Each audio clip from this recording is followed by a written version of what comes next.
Hello dear students, let us understand about forfeiting. So the basic transaction happens during forfeiting concept. So let us discuss over here.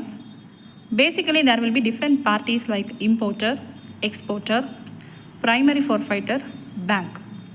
So these are all the different parties involved in the transaction of forfeiting concept. So importer, exporter, when they want to do shipment with each other, so what happens? So how this entire transaction deals?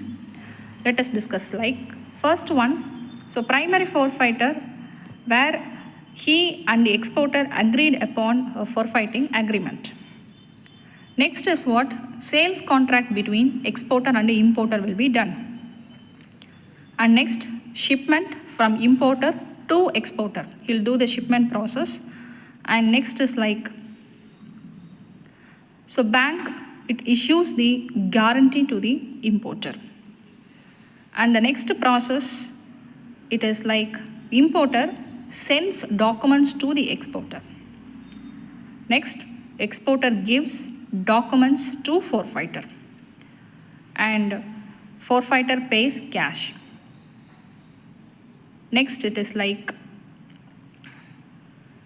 forfeiter presents documents to bank at maturity. And importer pays bank at maturity. Finally, bank pays to forfeiter at maturity. So, the transaction between importer and exporter has to done. For this, the supporters like bank as well as the forfeiter, primary forfeiter, they are supporting to both importer as well as exporter. So for the smooth transaction of goods.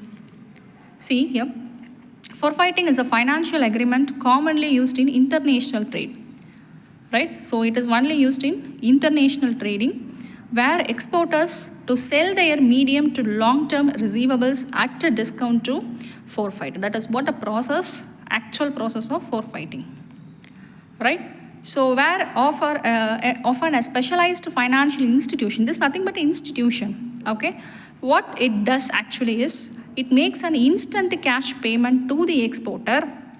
So that is what the work that this forfeiter do, okay? So moving the risk of non-payment to themselves. At the same time, they'll also check that they should not have any non-payment, that risk they won't take, okay? See here.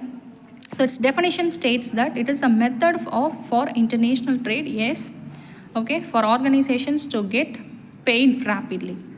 It operates by selling another party the right to obtain payment for goods or services. So next is third party, yes, of course, that is our forfeiter. What they'll do is they provide the seller immediate cash, instant cash, okay. So vendor, they need not required to wait for the buyer to pay. So they see buyer, they have to make the payment to the seller, but vendor they need not to wait. So seller, he need not to wait for the buyer for his payment. Instead of him, forfeiter, they will do the process. And next is, how does forfeiting work? So first one, negotiation of trade agreements. So there are certain negotiations between exporter and the importer, where it includes probably about the payment, about the goods and services, about the products, okay. So all these details are documented in a proper trade agreement. So that is why it is called as contract, okay, negotiation. Next is generation of receivables, creation of receivables. What receivables? See the actually exporter delivers the goods to the buyer, okay. So as per the agreement, which is what mentioned in the agreement. So this actually creates an accounts receivable for him, okay, where in that accounts receivables clearly it is mentioned that the amount, okay, due by the importer to the exporter.